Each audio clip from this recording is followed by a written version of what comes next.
Okay, Ritika, shall we start? Yeah, I think we should.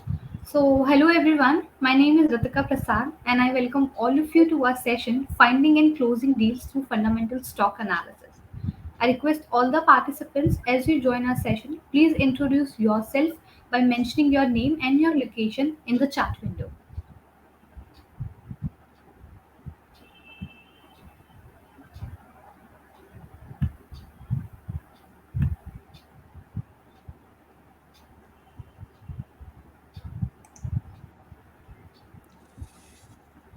Okay. All right. Thanks, Ritika. I think let's start with the session. And, I'm just quickly give a little intro about Growth Sutra, and then I'm going to introduce Dennis and myself. So Growth Sutra, as an organization, is provide services and um, um, marketing services and advisory to a lot of our clients. We craft insights, execute programs, and enable growth. We, in fact, started with a short, punchy sessions, virtual sessions, in the month of December. And Dennis and Ritika, they were my partners in crime for starting the session. We have received very positive feedback as part of these sessions, which we have been doing. Um, uh, and we are continuing our sessions on the base of the inputs which we are getting from the participants. um, to start now quickly, I'm going to introduce Dennis. Most of you would be knowing Dennis. Dennis is a senior advisor to Growth Sutra, and he's also founder for Romans Numbers. Formerly, he was a global marketing head for multinational organizations like TCS, HP, Oracle. And about me, I have been in the industry for the last 22 years. I have primarily worked with global IT companies like TCS, Sita, Incher, and I've also worked with Bharat Petroleum, which is a petroleum company, in the beginning of my career. So if I come to the session today, the session is very interesting. This is on finding and closing deals with the help of his fundamental stock analysis. And this topic is very close to the heart of various sales and marketing leaders. I remember when I started my career in corporate marketing, I have been, informed that why don't you participate? Why don't you invest in the company IPO if you want to know more about the market dynamics and to learn how how the various external sentiment play uh, on the uh, on the stock, and that's where I made the decision to enter the secondary market, and I was able to benefit a lot. My the stock price certainly gave me a return of 3,000%, which is huge. And then besides that, I got a lot of insights from the market. I remember whenever we used to do a press release, it used to have a positive impact on the share price in the secondary market. But I'm not going to take much of a time here. I'm going to invite Dennis, especially in terms of why he think that a fundamental stock analysis can be a good tool for finding and closing deals. Dennis. Hey, thanks, Vish. Excuse me. And thank you, Ritika, for our opening.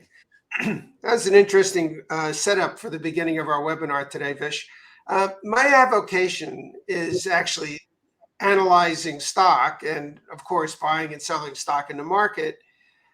And I became intrigued by this many, many years ago and have been following stocks ever since. And about 5 years ago, it occurred to me that not many people, based on my experience, were using stock analysis to more inform the sales and marketing efforts as they went into the marketplace.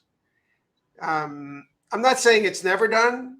It's just I've worked for big tech companies and I have seen less of it than I would have imagined.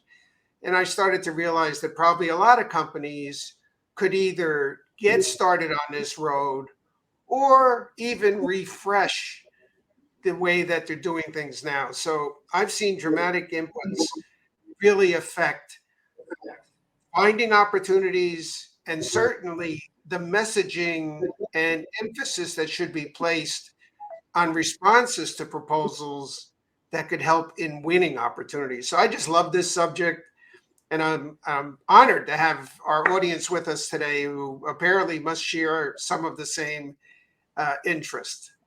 Thanks, Vish. Thanks, Dennis. And I'd like to also share that we have a couple of audiences who have joined us from across the globe. We have Lowell Mortis from Philadelphia. We have Kathy Berger from NYC. We have Nick joining from MA. We have Riaz joining from London. We have Vijay joining from India. And we have someone joining from Seattle as well. So there are people who have started joining us. And I believe we can quickly go through the key messages which we have put together as part of the slide deck, and you can cover some of the tactics that can be leveraged for finding deals, especially in B2B scenario, which is very complex. Okay, Vish. And I think the audience is a reflection, and it may not be obvious to everybody. Okay, we have audience members from all corners of the world, as Vish was just identifying. And it may not be obvious to everybody, but one reason that makes sense is the fundamental analysis that we'll be describing today is predicated on the same accounting rules that are accepted basically worldwide. So even though one moves from geo to geo, the accounting principles remain the same. And so the subject is applicable to all regions, all countries, within certain parameters. Almost everybody's playing by the same set of rules, which makes it a very interesting exercise, especially when international companies are operating across country boundaries, et cetera. Okay, so enough said. All right, now, the reason I find this subject so fascinating is when you look at it, it looks impossible. But if you really look at it and have a little guidance, it actually gets easy. So I made this sort of jokey slide up about going to the donut shop is easy, right? We all like that part. Going to the dentist, not so much. Okay, going to the gym and working out on those videotapes and all, that looks easy. But getting up and actually going to the gym ourselves is very hard, as we all know, because we've all made New Year's resolutions and not followed through on them, right? And so I kind of projected that same metaphor over to fundamental analysis. It looks really hard, but in fact, it's really easy. Let's take a look at that, Vish.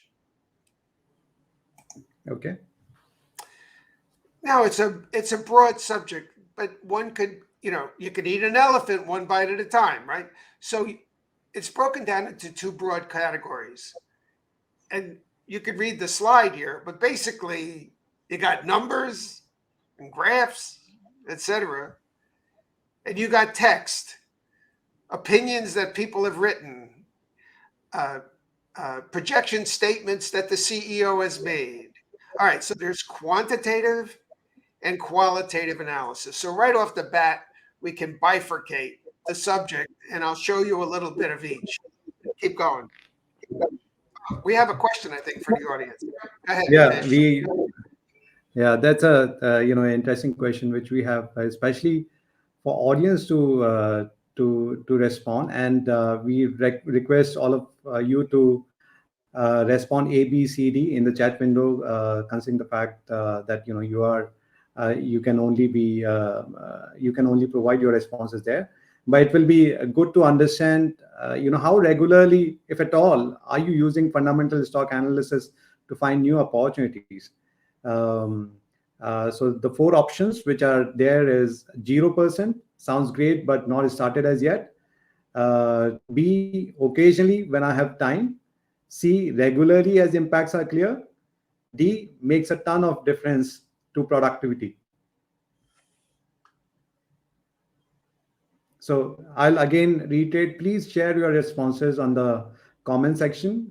You can select A, B, C, D, and we'll pick it from there. In case if you have any further question, you can also, ask your question. You can, add your question in the comment section. So yeah, we have started getting responses, and majority of them are selecting A. Now we have B as well, which is interesting. So Dennis, what are your thoughts? How would you read it from here? Well, one could look at that, therefore, as a great land of opportunity for everybody to take advantage of. Now, what I want people to take away from this answer, which is apparently overwhelmingly A for the most part, and again, this is kind of like a blunt instrument. Is it 0 or 25 or 50? It's really the sensation of how much people realize they are actually taking advantage of this. What I want everybody to be feel great about is no matter how many different people were on this phone call, from how many different technology firms and how many salespeople might be on this phone call, the answers would have been the same, because the world has, our world, the world that all of us on this call are in, which is basically sales and marketing people working at technology companies trying to win deals in the public domain, is at square one practically. Now, I can't say there aren't outliers. I mean, if somebody was on the call, let's say, I don't know, from Bain and Company, or maybe McKinsey, maybe these brainiac PhD kind of firms, maybe they're like gangbusters here. But by and large, we're all kind of at zero in this regard. So there's a lot of opportunity. And because what I'm saying is true, everybody on this call will be advantaged against their competitors by starting to incorporate this in their go-to-market. Okay, let's keep going. Yeah, I agree. So in fact, there's a lot of data crunching, which is, so I remember when I used to kind of study the reports, there's a lot of data crunching which is needed. And that used to actually, resist me to go further and understand, how the stock is performing, how I can use that information for any of my business conversation. But yeah, that's a very good point. So I'll move to the next slide. Here you go. Okay, now the reason for this slide is to just start to identify this as an eye chart. This is like 1/10 of the data points that could all be considered as fundamental analysis in the quantitative section. Okay, so imagine 10 pages of this. And right away, it looks like, the US tax code when you got to do your taxes. And you look at this and you go, I'm not doing this. I don't care if Dennis thinks this is a wonderful, I'm not doing this. This is just like, I got other things to do every day. So all I'm trying to present is I recognize it's a very complex thing when you look at it from far enough away. But the forest literally isn't as big as you might think. And we're going to show you how to wean this down into something digestible to make it less frightening and more relevant. But even if somebody gave you this piece of paper concerning a stock that, a public company that you're going after or is your customer, just having this piece of paper, you would look at it and go, man, there's a lot of green bits and there's a lot of red bits. And your curiosity would well up and go, hey, I wonder what the green bits mean. Obviously, we've all been conditioned. Green is good and red is bad, typically, right? Just like red stop signs. But right away, you just have to look at it. Just look, you can be standing 5 feet away and look at it and go, hey, I wonder what all these green bits are. This is really good. Okay, so it's a big, complex subject. Now, Vish, let's jump to something a little more digestible. Okay, so now we're looking at Coca-Cola.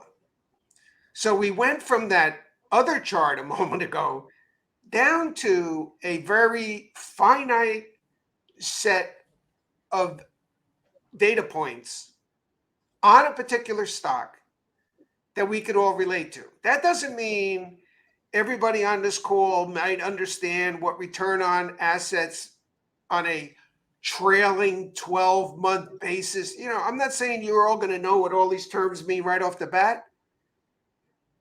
But here's the secret. These are the terms you want to be looking for, not that other page, right? I know I showed you the other page just to scare you a little bit, I guess, or just to get you seeing how big the subject is. But now here's the page of really relevant information. Not all of the relevant information, but the stuff that you can make use of. And on this example, not only is it telling you who Coke is, it's telling you what the average is for the industry that Coke is behaving in. And it's telling you the sector averages that Coke is behaving in. So could one immediately look at this page and go, well, their year-on-year revenue growth is killing the industry year-on-year revenue growth. Well, that's good. But you know what? It ain't killing the sector growth. And let me just define those terms. There's basically 11 industries that the marketplace is divided up into. And you can see the asterisk on the bottom there on the right. There's energy and consumer defensive and healthcare and financial. I'm not saying every market in the world has defined 11 industries, but for all intent and purposes, they have, right? I don't know what the Mongolian stock exchange looks like. So, put that on hold. But there's like 11 industries.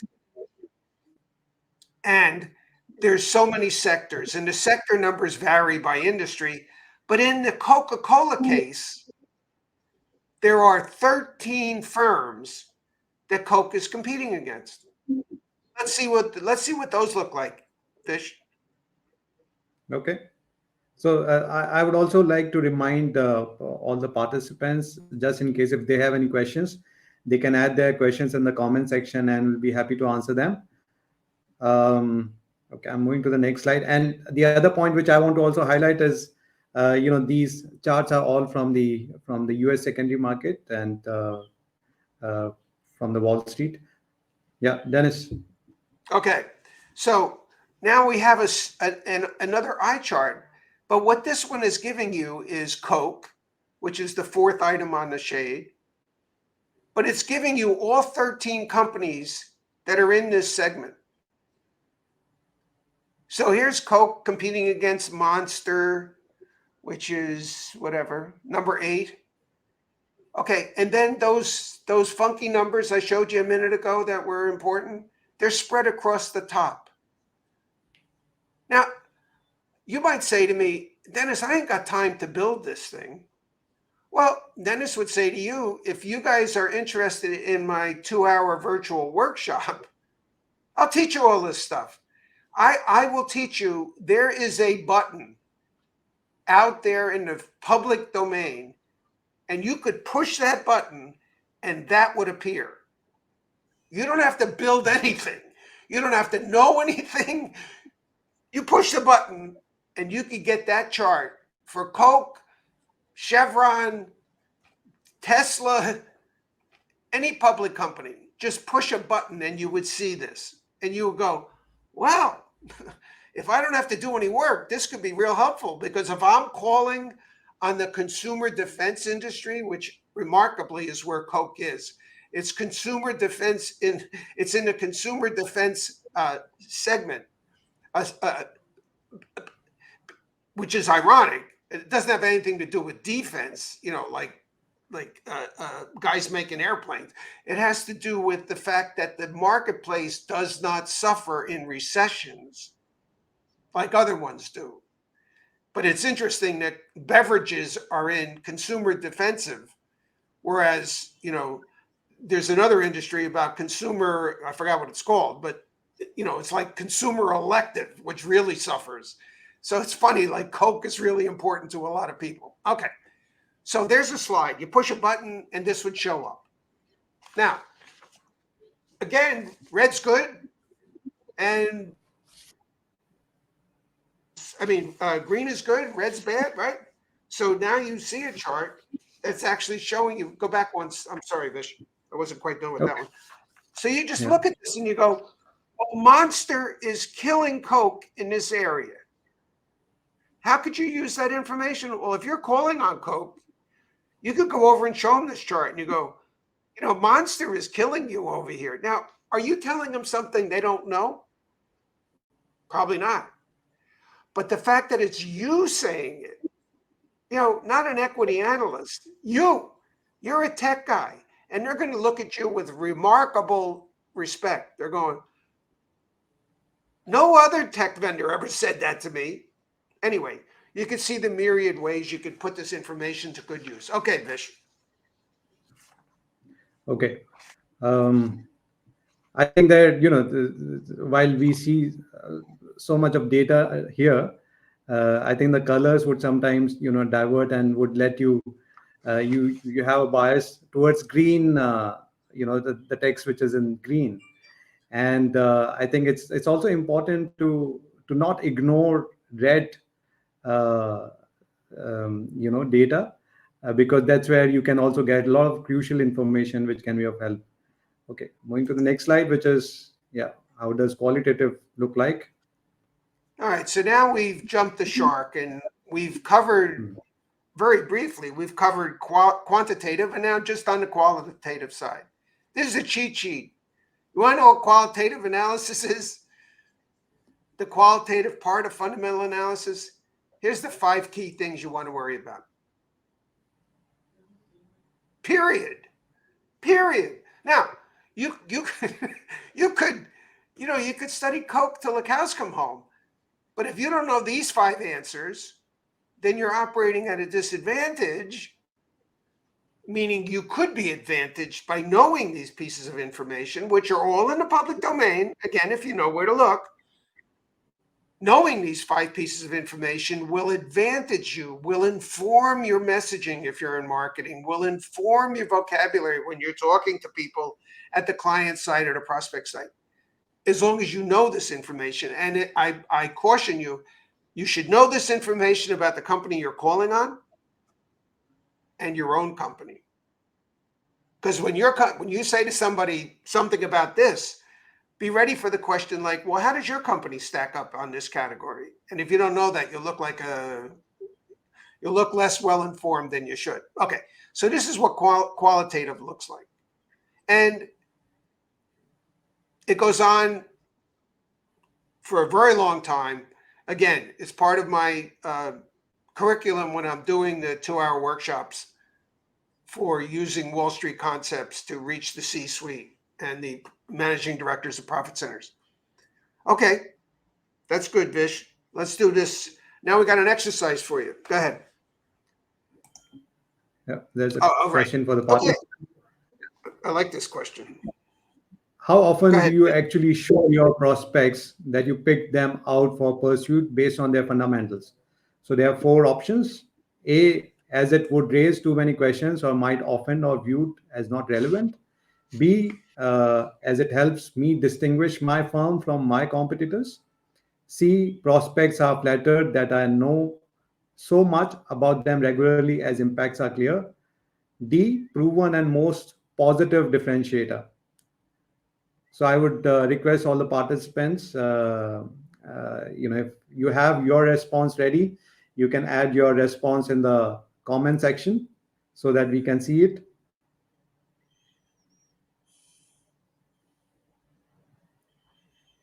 Or in case if you have any other question for Dennis on the base of, you know, whatever he has shared, you can also share that question in the comments and we'll be happy to answer that.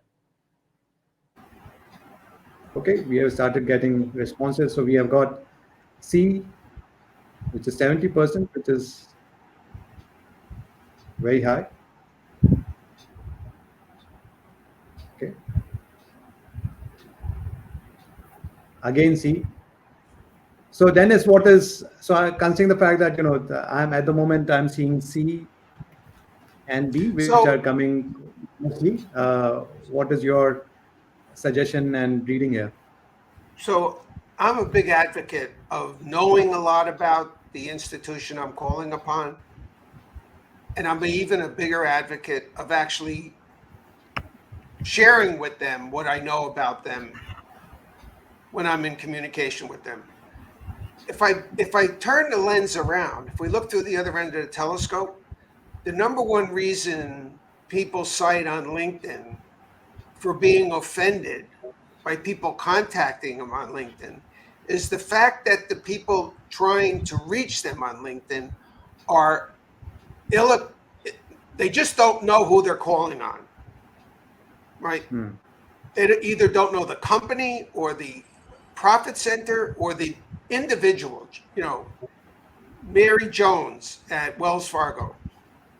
And she'll say, stop reaching out to me because you clearly haven't done your homework on me. So I really feel knowing stuff about the client that's relevant to the conversation and showing them that you know distinguishes the salesperson dramatically from most of the competitors.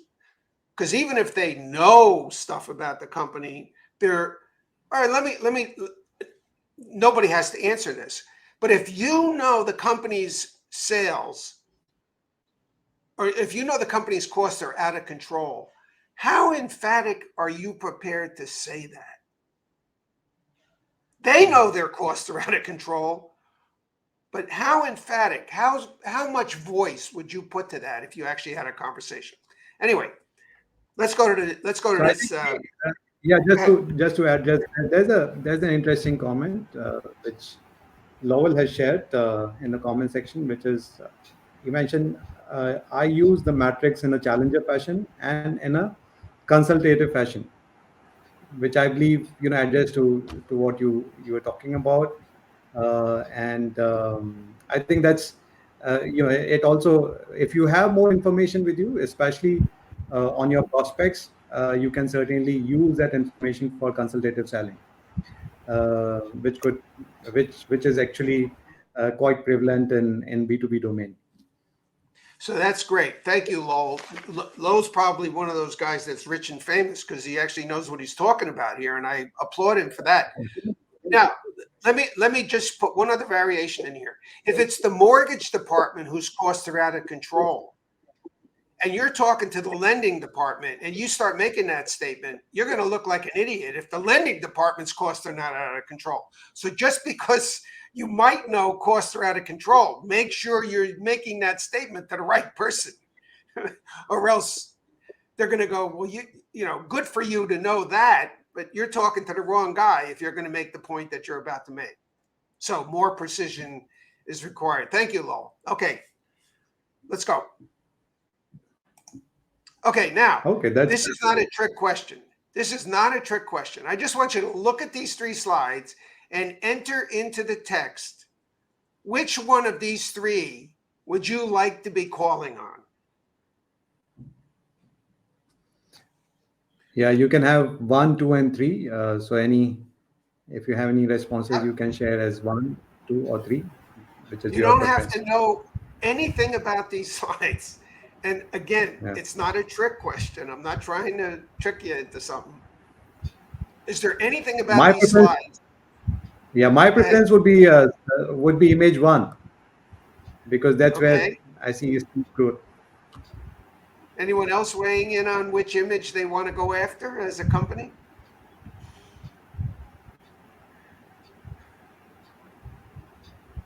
No, everybody's afraid.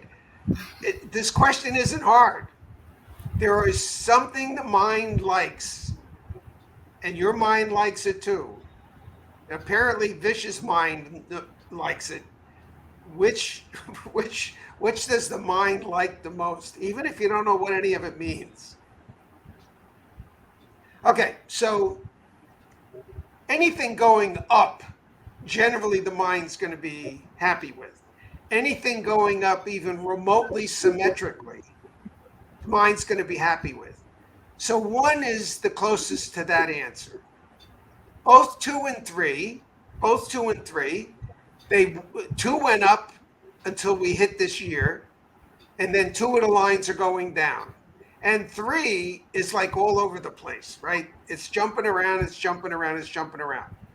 So all I was trying to bring out here, if you pull up in front of if this was 3 oranges, there's something about it. Why do you pick that one at the supermarket and not the other 2? All right, let's go to the next slide. Okay, now the PE ratio, which I had flagged on the earlier slides, this is like middle C on a piano. If you don't know middle C on a piano, you can't play the piano. PE is like the middle C on. Okay, so the price earnings ratio, the fraction of price divided by earnings per share. Okay, the lower the number, all things being equal, the more value the stock represents. So let's say a 7 is a Camry, and a 22 is a Lexus, and a 30 is a Rolls Royce. Does a Rolls Royce really have 4 times the value than a Camry? No, that doesn't mean people don't buy. You get the idea. All right, so that's the PE. All things being all right. Next slide. Okay, so Tapan has actually commented that 2 because they are dropping and 3 because it has bounced back. Okay, yeah. The good news is all of them have right answers. Nobody's going to be found guilty of making a wrong answer here. It all depends on what you like to consider as important. Okay, go ahead. Now that I've shown you who these 3 people are, ArcBest is a trucking company. Google, nobody needs an explanation, and Centene is in pharmaceuticals. Okay, so I would bet nobody on this phone call has ever even heard of ArcBest. Everyone has heard of Google, and half and half have heard of Centene. Okay, so we're attracted to what we know.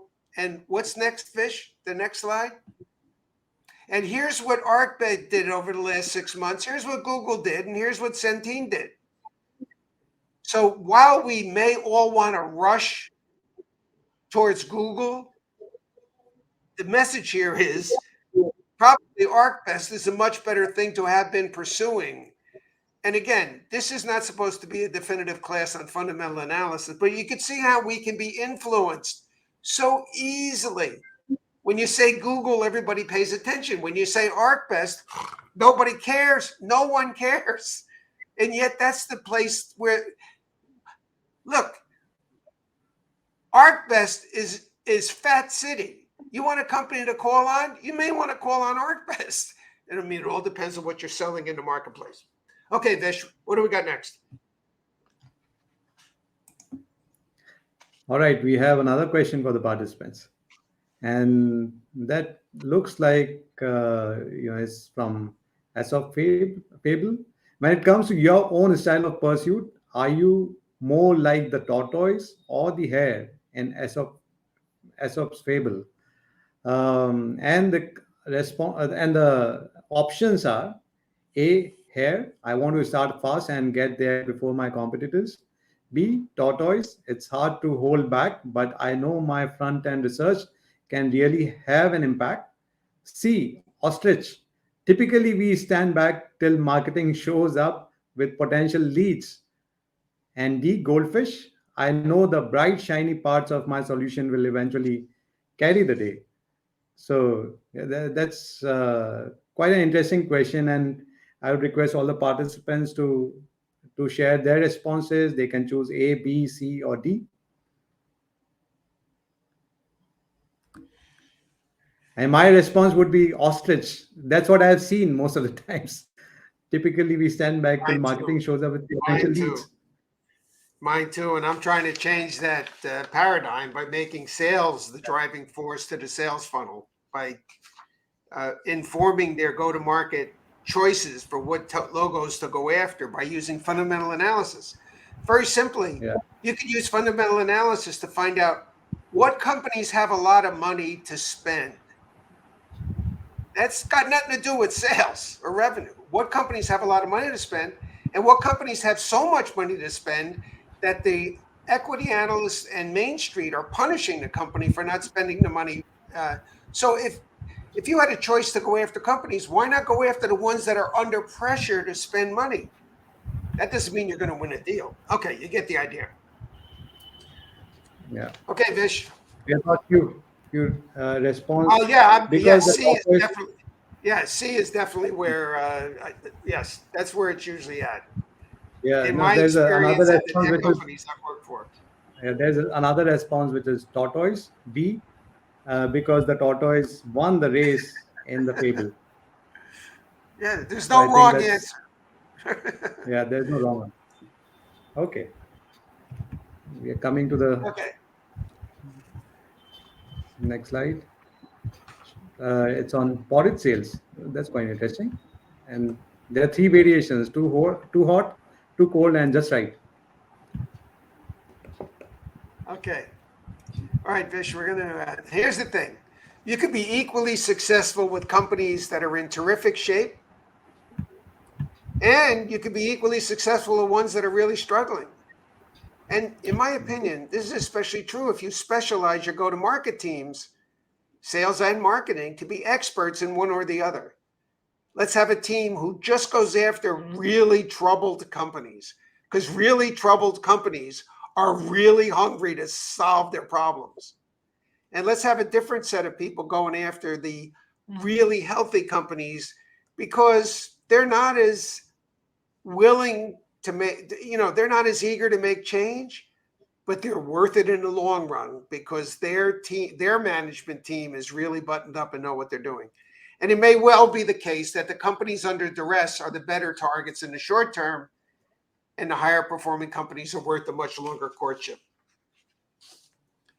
Okay, Vish. All right. So I think we have come towards the end of the session.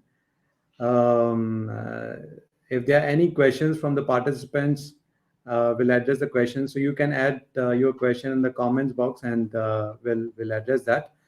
Well, I think we have received some questions on the email as well, Ritika, right? So can we start with those questions? You are on mute. You need to unmute Yeah, yourself. sorry. Yeah, actually, we received a few questions through email. So I have picked a few. One of them was, what are the what are some of the most common mistakes people make when using stock analysis to look at possible B2B deals? Probably the most egregious one is either using market cap of the company. What's the market cap of the company, right? More or less right now, Tesla is, some of the largest market cap companies, or if not the largest market cap companies in the world. Market cap has nothing to do with what we're talking about here. Companies don't behave in a certain way because of their market cap. Companies behave in a certain way, more or less, based on the amount of revenue that they make every year. Like-sized revenue companies is a better grouping than market cap. And most tech companies group companies by market cap, and that's ill-advised. Okay, Ritika. Okay. What's the next Okay, question? so the second question is, can you use stock analysis to negotiate better terms and conditions for a B2B deal? Well, certainly, let's take the grossest abstract I could think of. If a company's sales are suffering, obviously, if you have customer experience solutions and customer sales revenue enhancing solutions, those are the things you should be over there talking about. If a company's costs are out of control, and whenever I say company, I also mean individual profit centers, because nobody calls on a company. Everybody calls on a person at the company, and the person at the company's got a job. And that's the level of specificity you want to get to. And you might say to me, hey, how could I know which lines of business in the company are doing better or worse? You could sign up for my 2-hour virtual class on this subject, where I could tell you how easily you could figure that out. So yes, you can use the leverage from the financial statements to hopefully differentiate yourself from the competitor, which raises your likelihood that you're going to win the deal if you look different than the next guy or gal, and leverage the emphasis that you could put on this thing. So when they say, I love your thing, and they say, I want a 20% discount, you might look at their problem that they're facing and you may look them right in the eye and go, no, that's our pricing. Or you might feel more strength to say, I love you very much. I'll give you 3%, but not 20 because they're hurting. Okay. Next, anything else, Ritika? There's an Yeah, interesting there's question. last. There's an interesting question from Tapan Agarwal. Cost of generating leads from marketing is so high. Social media marketing is also not so fruitful. What's your suggestion to improve lead generation? Yeah, Lead this gen. I alluded to. Thank you. Toppin, that's wonderful. What size do you wear if I want to get you something for Christmas? That's a great question. So, my view, the funnel notion, the big fat top of the funnel is completely wrong. The way the funnel should work, and it addresses this question specifically, is sales should be telling marketing the very specific logos they want to be going after before marketing starts going after the world through social media and email campaigns. Now, the only way sales can be effective at taking on that responsibility is to know enough about the accounts and tell the marketing team who they want to go after. And your next question is, well, how do I get to know enough about the accounts to know what I should be telling sales marketing to be doing? I hate to give you my naked commercial, but you got to take my 2-hour webinar and I'll show you the buttons to press in order to get the answers to the questions to figure out which accounts you should be going after and which accounts you should probably be avoiding. This information is all in the public domain, but nobody's ever told anyone. No one's ever told anybody where it is. But that's a great question, Tappan. That's been, since Adam and Eve, we've been asking that question. Okay. Yeah, and just to also add a comment from my side, because I feel the lead generation is always an area of concern for many sales and marketing team, and lead generation as an as an area would have to be looked at from various perspectives. Sometimes people see that email can help us generate leads, or social media can help us generate leads. In my opinion, and what I have practiced so far, the more uh, sharpening you do at your end, either in terms of targeting the accounts, either in terms of your messaging, the way you reach out, and also a practice of consistently nurturing your contacts. That's going to help you, great get better leads, generate more leads. So that is my 2 cents here. But yeah, that's so Ritika, any last question? We are short of time now. Yeah, Do we yeah. have any There's other just question? last one more question. What role does market sentiment play in B2B deal making, and how can we stock analysis help to identify shifts in sentiment and market trends? So I want you to act like a shrink when you're calling on your customers, okay?